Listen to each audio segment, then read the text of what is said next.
जनता party आणि शिवसेना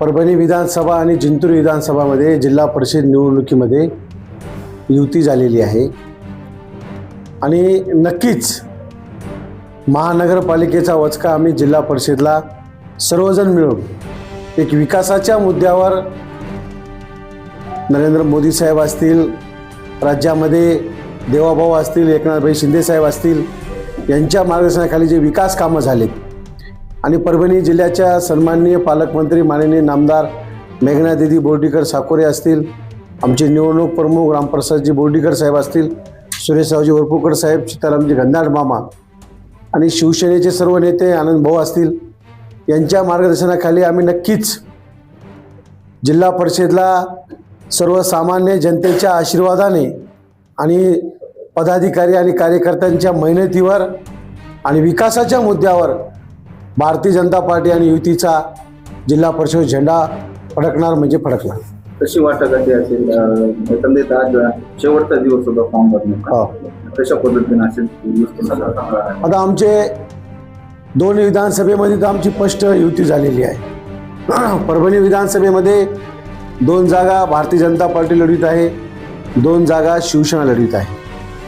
जिंतूरमध्ये 2 जागा शिवसेनेला दिलेल्या आहेत.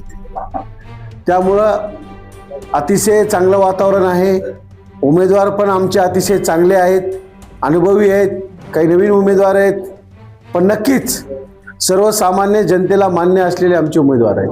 तुम्ही उमेदवार जेव्हा निकष काय बोलता, कार्यकर्ते का एकनिष्ठ कार्यकर्ते का पैसेवाले कार्यकर्ते का पैशावाले उमेदवार, काय निकष काय ठेवला तू? नाही, निकष असा ठेवला होता की काम करण्याची पद्धत, समाजामध्ये वागण्याची पद्धत आणि विकासाच्या दृष्टिकोनातून भारतीय जनता पार्टी असेल, शिवसेना असेल, नेहमीच चांगल्याच उमेदवाराचा विचार करते आणि निष्ठावान सुद्धा पदाधिकाऱ्यांना, कार्यकर्त्यांना भारतीय जनता पार्टीने न्याय दिलाय.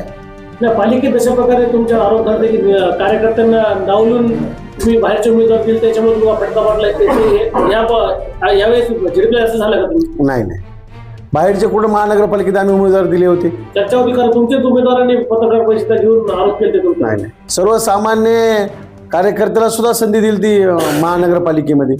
जसं की पेडगाव सरकारसाठी गणेश देशमुख खूप दिवसापासून प्रयत्न करत होते, तशा उमेदवारांना डावलून तुम्ही नवीन उमेदवार दिला म्हणे. मग निकष काय ठेवला तुमच्या उमेदवारांचा, निकष काय ठेवून रेशो? गणेशराव देशमुखांना भारतीय जनता पार्टीने नेहमीच सहकार्य केलेले आहे. राजकारणामध्ये सर्व गोष्टीचा विचार होऊनच भारतीय जनता पार्टी निवडणूक लढीत असते आणि आमच्या कार्यकर्त्याला भविष्यामध्ये गणेशरावला न्याय मिळेल ना. आज पण ते कामगार मोर्चाचे जिल्ह्याचे अध्यक्ष आहेत. नाही, रेशोमध्ये जनता असं म्हणणं की 42% वर आहे, मला तरी पक्षाने उमेदवार डावलण्यात आली म्हणे. नाही, कसं काही विषय नाही. आणि ते अभिषेक सकमत म्हणून आहे की ते तुमच्या पक्षात आहेत, त्यांनी हरकत व्यक्त केली की आम्ही 10 वर्षांपासून पक्षाचं काम करायचं म्हणे, तरी आम्हाला उमेदवार दिला नाही. अवश्य भारतीय जनता पार्टीमध्ये ते काम करायले, त्याची खतखत जरी असली पण भारतीय जनता पार्टीने पण त्यांना जिल्ह्याचं महामंत्री केलेलं आहे. राजकारणामध्ये संयम फार महत्त्वाचा असतो आणि नेहमीच पक्षीय सर्वसामान्य कार्यकर्त्याला न्याय देत असतो. नाही, आता परभणी जिल्हा परिषद आणि पंचायत समितीच्या निवडणुकीच्या अनुषंगानं या ठिकाणी आज फॉर्म भरणं झालंय आणि फॉर्म भरण्यात अगोदर या ठिकाणी 2-3 दिवसापासून युतीच्या अनुषंगानं चर्चा होत गेलेल्या आहेत.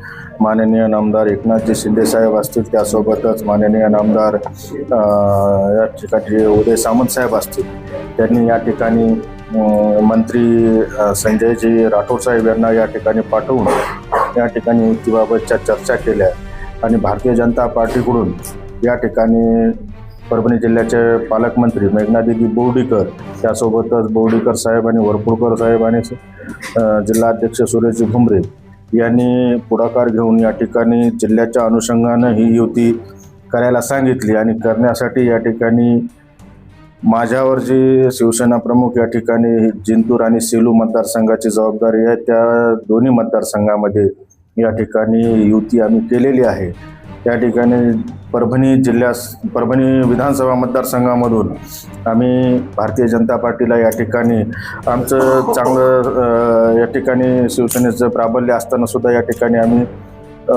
शिवसेनेला 2 जागा घेतल्या आणि त्यासोबतच भारतीय जनता पार्टीला या ठिकाणी आम्ही 2 जागा या ठिकाणी दिलेल्या आहे.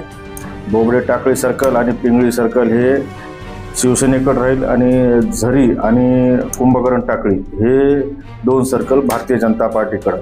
आणि आताच त्या ठिकाणी आम्ही जिंतूर विधानसभा मतदारसंघामध्ये जे सांगितलेलं होतं की ज्या ठिकाणी 15पैकी आम्ही 6 जागेंची मागणी केली, पण त्या ठिकाणी माननीय नामदार मेघनादिदी बोर्डीकर यांनी सांगितले की तुम्ही 3 जागेवर या ठिकाणी लढा आणि आम्ही बाकीच्या जागेवर आम्ही लढवतात. त्यांच्या या ठिकाणी युतीच्या माध्यमातून आम्ही पुढाकार घेत या सगळ्या गोष्टीमधून आम्ही युती करायचं ठरवलं आणि या ठिकाणी शिवसेना आणि भारतीय जनता पार्टीची दोन्ही मतदारसंघामध्ये युतीही झालेली. आता पाहायला मिळालं की महानगरपालिकेत सुद्धा युती ज्यावेळेस होती पण सामान्य कार्यकर्त्याची निवडणूक म्हणून मग कुठेतरी सामान्य कार्यकर्त्यांना याच्यातून जे निवडणुकीला वगैरे त्यांना न्याय भेटेल का? कारण की वेळ बी खूप कमी भेटला आता बी जिल्हा परिषद. काय सांगणार या संदर्भात? शिवसेना पक्ष हा सामान्याचा पक्ष आहे. त्या अनुषंगानं शिवसेनेमध्ये तुम्ही पाहिलं असेल की महानगरपालिकेला सुद्धा सर्वसामान्य लोक या ठिकाणी उमेदवार आम्ही दिलेले होते. तुम्हाला या सगळ्या प्रभागामध्ये आमचे सर्वसामान्य आणि रस्त्यावर काम करणारे हे लोक आम्ही त्या ठिकाणी उमेदवार दिले. तसेच या ठिकाणी सुद्धा पंचायत समिती असेल, जिल्हा परिषद असेल, त्यासोबत सर्व या ठिकाणी जे या ठिकाणी काम करतात शिवसेनेचं त्यांनाच आम्ही या ठिकाणी उमेदवार दिले. काही जण नाराजी जे आहेत उमेदवार त्यांनी सुद्धा फॉर्म भरलेले आहेत. काही जणांनी आता जिल्हा परिषद नाराज अपक्ष म्हणून भरले नाही. आता या ठिकाणी आहे बघा, नाराजी आता युतीमध्ये तर कोणाची नाराजी होणार, कोणाचं या ठिकाणी कोणाला न्याय मिळणार हे तर चालतच राहणार, पण पक्षाचे आदेश हे मानणं सुद्धा गरजेचं आहे. ज्यांना निवडणूक लढवायची इच्छा असेल तर त्याला कोणी रोखू शकणार नाही. पण आम्ही एवढं करू शकतो की पक्षाच्या आदेशाच्या अनुषंगानं आम्ही त्यांना कोणत्याही प्रकारचे एबी फॉर्म या ठिकाणी दिलेले नाही. महानगरपालिकेमध्ये 5% स्ट्राईक रेट जो आहे जिल्हा परिषद स्ट्राईक रेट वाढेल नाही. महानगरपालिकेमध्ये युती झाली असती तर तुम्हाला निश्चित आमचा स्ट्राईक रेट हा चांगलाच मिळालेला असता. पण या ठिकाणी युती झाली आणि युती शेवटच्या क्षणी ही तोडली, त्यामुळं आमचा जो परफॉर्मन्स आहे तो आम्हाला कमी हे झाला आहे. पण आता या ठिकाणी दोन्ही नेते मंडळीच्या पुढाकारानं माननीय मुख्यमंत्री देवेंद्र फडणवीस साहेब असतील, त्यासोबतच आमचे नेते आणि महाराष्ट्राचे उपमुख्यमंत्री एकनाथजी शिंदे साहेबांनी या ठिकाणी युतीचं पाऊल आपण या ठिकाणी सुरुवात करा. निश्चित जिल्हाभर युती या ठिकाणी होईल. असे या ठिकाणी युतीच्या माध्यमातून निश्चित आम्ही जिल्हा परिषदला चांगलं पाऊल आणि चांगला स्ट्राईक रेट देऊ. येस.